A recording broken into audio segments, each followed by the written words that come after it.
right, another good morning here. It's Saturday, July 27th, and I'm in Montana here just off of Fish Creek Road. I'm on my way back to pick up Section 6 where I peeled out on my last day of riding.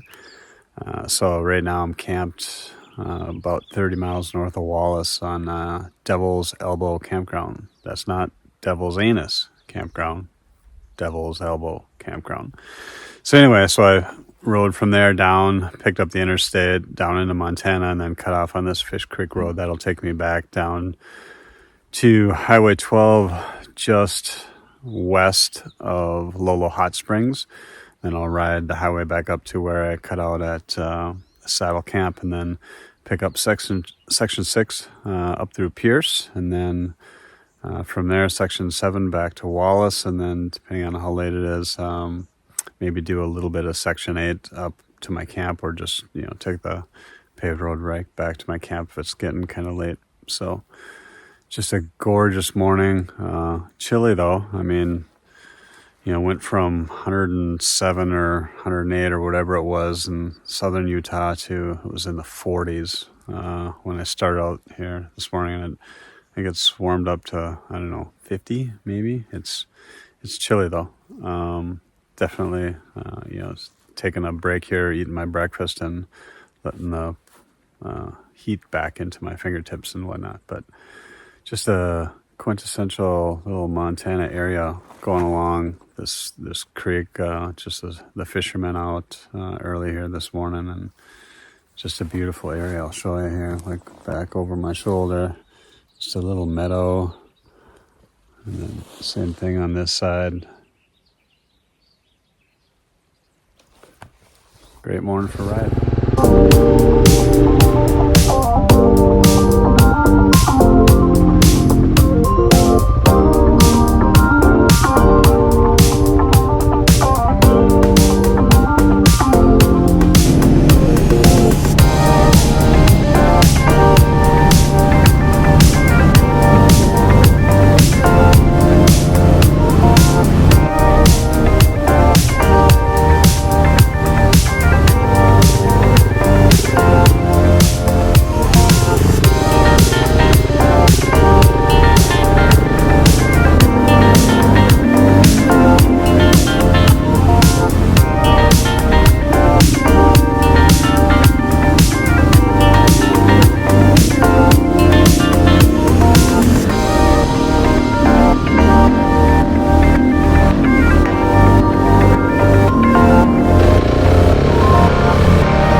All right, do a little day 5 recap here. As you can see, I'm in the van again tonight because another long day, and by the time I got back it was already getting dark, so I needed to get the gear off the bike, put stuff away, get cleaned up on that. But it's another long day. So my plan for today was to head from my campground here and south to Wallace, and then jump on the interstate. I got up really early, so it was cold. It was like in the 40s, so I ended up stopping frequently to jump around and warm up. And then I took Fish Creek Road to that ends up on 12, just west of Lolo Hot Springs, which was really cool road that cut through.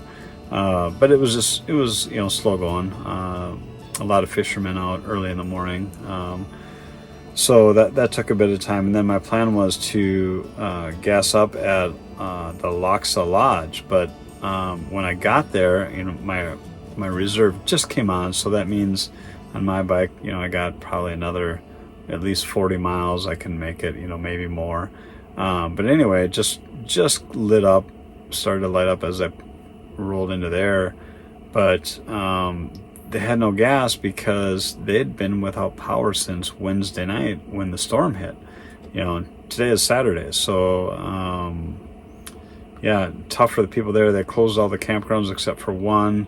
So I first was talking to the maintenance man. He ended up looking around, really nice guy, but he's like, yeah, sorry, we've already used up all our reserves, so I got nothing for you. So I rolled down to the campground and started talking to people, and found a couple guys with big rigs and UTVs, and they were happy to help. And so they each gave me like a gallon or maybe a little bit more. So I probably put in 2.25 or 2.5 gallons, and it was pretty near full. So that was pretty good. So then I wasn't worried about getting to Pierce. So then I worked my way on to Pierce, topped off again there, and then worked my way up to Wallace. Some great twisty roads in there, some nice 2-track and gravel. But again, what's been really typical of this Idaho BDR is that it's just a slow average pace for a lot of it. So it takes a lot of time, and with the UTVs on the trails and the when I say closed, it's like you've got trees right lining the edge, so you just can't see. So you end up having to really make sure you're staying right and not running on the wrong side of the trail when you're running into anybody. So just makes for a slower overall average pace. Even though the conditions, you could go faster, but you just can't see to enable that. So I did all of section 7 from Pierce up to Wallace. Then I did a chunk of section 8. I wanted to do just a little bit more to make it a lighter day tomorrow, but I was just already, the sun was behind the mountains, and I wanted to make sure I had plenty of time to get back to the campground here. So I peeled off, and so I'll have a little bit more to catch up tomorrow to do.